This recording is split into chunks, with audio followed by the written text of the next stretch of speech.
Good day everyone. Today po ang topic natin ngayon is about DSLR boot interface. So today malalaman nyo kung ano yung mga functions or kung ano yung makikita nyo sa loob ng DSLR boot na application which is na ginagamit sa photo booth business. So let's start.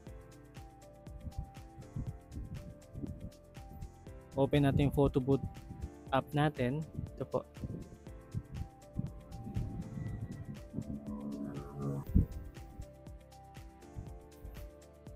So pag open nyo po ng application, ito po yung unang makikita nyo.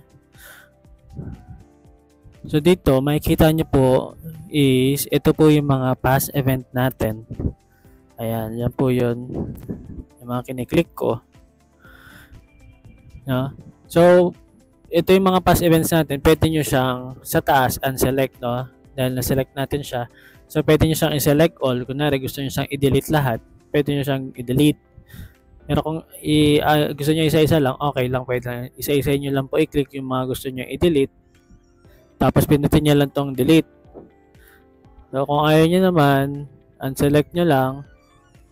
So example, itong PCNet Boss TV na event, click nyo lang. Kunwari gusto nyo i-rename, pipindutin nyo lang yung rename event. Tapos ilalagay nyo yung event. Kunwari, sample, tapos rename event lang, na tapos ayan, mare-rename na siya. Kung gusto nyo naman i-delete, pindutin nyo lang, click nyo lang, sasabay delete nyo lang.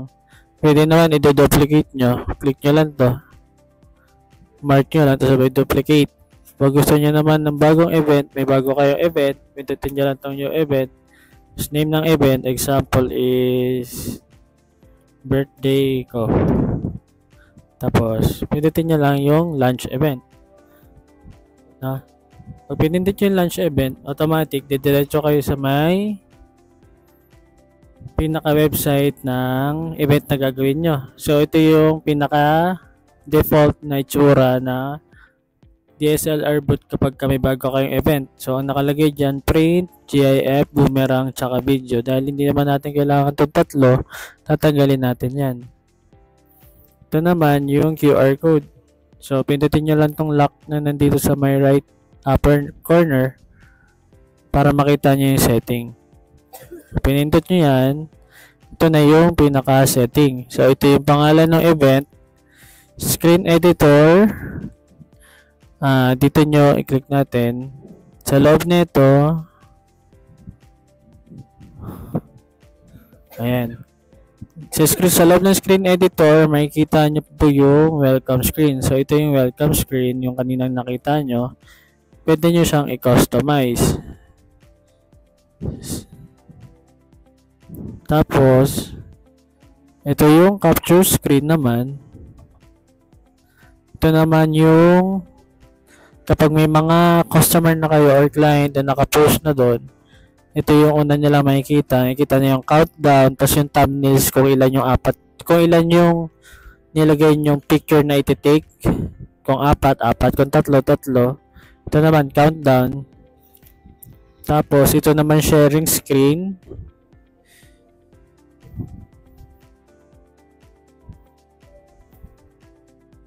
Yung share screen naman, yung after ng shot nila, kunyari tatlong picture, apat yung take nyo or kailangan, after ng shots nila, ito naman yung susunod na lalabas, no? So, pwede niya i-click yung email para masend sa kanya yung photos nila. So, pwede naman SMS din, pwede Twitter, or kaya i-scan nila yung barcode na nasa gitna kanina. Tapos print, ikaw mag-ano dito, ikaw bahala. Sino yung operator? Kung gusto nila tatlong kopya. Dito naman sa gilid, sa upper left corner is makikita nyo yung photos, print sa GIF. So dito na lang makikita yung preview ng photos, no? Sa gilid na itong mga nasa labels na nasa gilid, later on ko na i-discuss to kasi mahaba itong mga to. So, nasa muna tayo, interface lang muna. So, balik tayo sa umpisa. Tapos na tayo sa screen editor. Dito na tayo sa general naman. Sa general naman, dito nyo po makikita kung ano yung mga kadalasan, no? Kadalasan din na to ginagalaw po. Ang virtual keyboard, yan na yun kung ano yung nakalagay sa inyo. Security pin, huwag yun nalagyan. Tapos, ito normally hindi na to ginagalaw to. Hardware acceleration, show save events, hindi na yung ginagalaw. Kung ano yung nandyan, yun na po yun. Ito, pwede nyo itong galawin. Start up in full kung gusto nyo naka full screen siya agad or naka ganyan lang. Sa akin, naka off lang. Sa triggers naman, hindi na rin itong ginagalaw itong triggers na to. Sa directories, dito naman masisave yung mga pictures na na-take nyo sa event, no, during ng event. Real-time export, ito yung mga ito yung mga nasisave, no. Diyan nasisave pa rin yung mga na-print or original na photos or videos or GIF. Itong API, hindi naman na ito ginagamit. Huwag yun na lang galawin. Sa capture setting tayo. Capture setting, dito na makita yung ito yung sinasabi ko sa inyo, pag nakapost na sila doon sa harap yung mga customer nyo, ready na sila mag-take ng photos. Ito naman yung setting niya, no? So, meron tayong photo, GIF, boomerang, video. Ito yung mga nandun kanina. So, dahil hindi nyo naman kailangan GIF, boomerang, sabi, tatanggalin nyo na po yan. So, sa part na to, dito naman yung before photos, 5 seconds. Ibig sabihin, yung unang shot, 5 seconds. Tapos yung after ng shot nila, yung pangalawa, pangatlo, or pangapat, yung 5 seconds din po, no? Ito yung tinatawag na countdown. Photo review, ito yung pagtapos nilang picturean, syempre magpo-post muna yung picture, makikita nila kung ano yung shots nila. 3 seconds na yung preview. Create GIF, okay lang yan, on mo lang yan. So dito, yung itong, di ba, yung GIF boomerang video, since hindi nyo naman siya kailangan, pwede nyo na siyang i-off, no? Pwede nyo na itong i-off. Yan, off. Since photo booth naman yan, off nyo na po. Normally, ginagamit yan ng mga naka-3 photo booth 360 po, no? Off nyo na rin yan. Tapos yung video 360, off nyo na rin. So, mawala na yan. So, photo na lang po ang matitira. So, balik na po tayo sa umpisa. Sa camera setting. Dito nyo naman makikita yung since wala pong camera na nakalagay, naka-webcam lang po yan. Kaya naka-on automatic yan. Kung meron DSLR na camera na nakasalpak, yun po yung lalabas dito, no? Mirror live yun, naka-on lang yan. Okay lang po yan. Yan, okay na yan. Virtual attendant. Ito yun kapag yung kung napanood nyo ibang videos natin, gumagamit tayo ng speaker, yung may nagsasalita kapag during ng countdown or during ng shots, ito po nyo binabago po yun, or ito po yung settings nya, no? Kung may mga MP3 dito, kung meron kayong sariling MP3, pwede nyo pong ilagay dito. Sample sa countdown, yun, pwede nyo po. Sa virtual attendant po yun. So, balik na tayo sa umpisa. Dito na po tayo sa print layout, no? Sa print layout, dito nyo po makikita or ilalapat yung ginawa nyo pong layout kanina or ginawa nyo pong layout sa Canva or sa Photoshop. For example, yung image 1, ito yung picture na kukunan sa camera, ito yung picture number 2, picture number 3, tsaka picture number 4. Yan po yung apat na yun, no? Don't worry sa gagawan natin ng separate video, isa-isa ituturo ko po sa inyo kung ano yung mga functions nito sa separate na video natin, no? Sa ngayon, tinuturo ko lang sa inyo ay yung interface ng DSLR booth. So, yan po yung sa print layout. Sunod naman natin sa effects and stickers po. Effects and stickers, sa beauty filter, kung gusto nyo ng filter yung kada shots, example sa camera nyo na ginagamit sa Android, meron din ditong beauty filter. Doon din meron din po, no?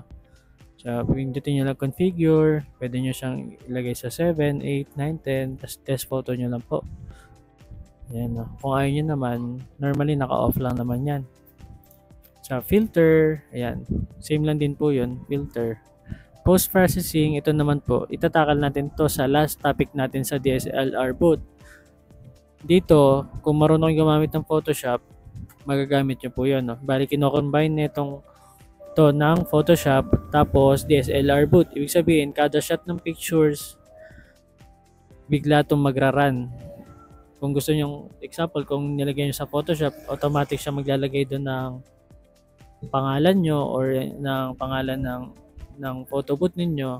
Every after shot is magpa-process po yun. No? So, yun po yung functions nitong post-processing. Ilan lang yung gumagawa nito kasi ilan lang yung nakakaalam kung paano gumawa. No? So, off lang natin yan kung di nyo alam. Stickers, ayan. Same lang din. Paglalagay ng stickers, watermark, ganun lang din. Yan po yung sa stickers and effect. Next is yung green screen. So, kung gumagamit kayo ng green screen, dito siya lalabas kung yung itsura niya kapag naka-green screen kayo. No? So, dahil hindi naman tayo gumagamit ng green screen, gamit na lang yung sequence, no? Para hindi nyo na kailangan itong gamitin. No? Survey. Normally, hindi naman ginagamit ng survey na to. No? Hindi na pinag-aaksayan na lang ng oras to ng mga kliyente. Tanggalin nyo ng disclaimer. Normally, hindi na rin naman. So, skip nyo lang po to, mga part na yan. Sharing setting.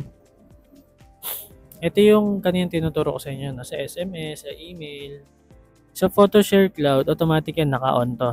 Kasi automatic every aftershots nila, ma-dediretso to sa cloud storage natin. No? Pwede nila ma-view yung mga pictures nila. Email naman, ito. Example, email, naka-on. Automatic, masisend sa email nila yung picture nila. Pwede kayo mag-test ng email. Sa Twitter, ganun din. SMS, ganun din. Facebook page, normally naka-off lang siya dyan. Kasi baka yung iba, after ng event nila, may ginagawa pa silang post-processing dun sa mga photos ng event. Kaya hindi nila in-on to. So, after ng share setting, sa print setup na tayo. No? Print setup, ito naman yung pag-setup ng printer nyo. No? Pwede nyo i-set. Ito yung gamit kasi natin, Epson L805. Pwede siya i-configure. So, dito makikita yung mga settings. Ayan, print automatically. So, ibig sabihin, kada tapos ng session ng group pictures nila, magpiprint automatic yung pictures, no? Bali, isa-isahin po natin ito na separate video natin, no? Slideshow, yung normal na slideshow lang po, no? Cancel natin yan. Skip nyo na lang po yung slideshow na yan. Sa sharing status naman, dito nyo makikita yung nasa event kayo. Lagi nyo itong i-delete all muna kapag may bago kayong event para makikita nyo kung ilan nyo na send sa email, ilan nyo na send sa SMS, Facebook, ilan nyo na print nyo ngayong event, ilan nyo na upload, ganun po, no? So, delete natin to para sunod na event natin is naka 0-0 na siya, no? So, ayan. Mapapansin nyo, magsi 0-0 po yan. Ayan. So, kapag umpisa pa lang kayo sa event nyo, ayan, pwede isi-0 nyo lang siya para ma-monitor nyo kung ilan yung na-print nyo or ilan na yung shots na nagawa nyo. Tapos, event folder, dito nyo makikita yan. Pag in-click nyo, automatic, mapunta kayo dito sa folder na to. Dito siya nakasave. Kung saan siya nakasave yung mga pictures nyo. Remote control, yan. Pwede kayong gumamit ng boot copilot para hindi na kayo gumamit ng mouse during ng event. No? Para sa cellphone nyo siya kino-control. Example, nandiyan na yung mga kliyente nyo, pindutin nyo itong print, yung pilot na yan, yung camera na logo, automatic mag-i-start na yung sessions nila. Boot copilot yan. Nata-download po yan. Show lock screen, ito po yun. Show lock screen. Kapag wala pong gumagamit na. Language. Yan. Pwede nyo siyang baguhin. So, yung mga nakasulat dun sa welcome screen, pwede nyo siya bago. Photos, GIF, yan. Gusto nyo siya makikita sa language. Subscription, wag nyo nang galawin yan. About this, di na po yan. Skip nyo na rin tong help, no? So, bali yan yung makikita nyo during ng event nyo or ito sa interface ng DSLR boot. Yan po yung makikita nyo po sa screen nyo. Yan o. So, test natin yung launch nyo. Pag nilaunch nyo siya, isa na lang yung nandito kasi in-off natin. GIF, boomerang, na testing natin. So, yung sinasabi sa 5 seconds yung countdown ng kada picture, magte-take siya, tapos ito yung thumbnails. Ayan. Get ready. Thumbnails. Tapos, say cheese. ano, yan yung makiklik niya. Ooh, looking good. Share your photos.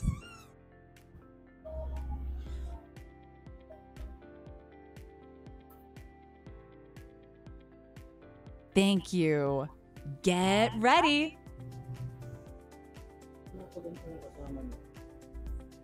So, yun po yung makikita nyo sa interface ng ating DSLR boot. Abangan nyo po yung next video natin. Thank you. Pa-like and subscribe.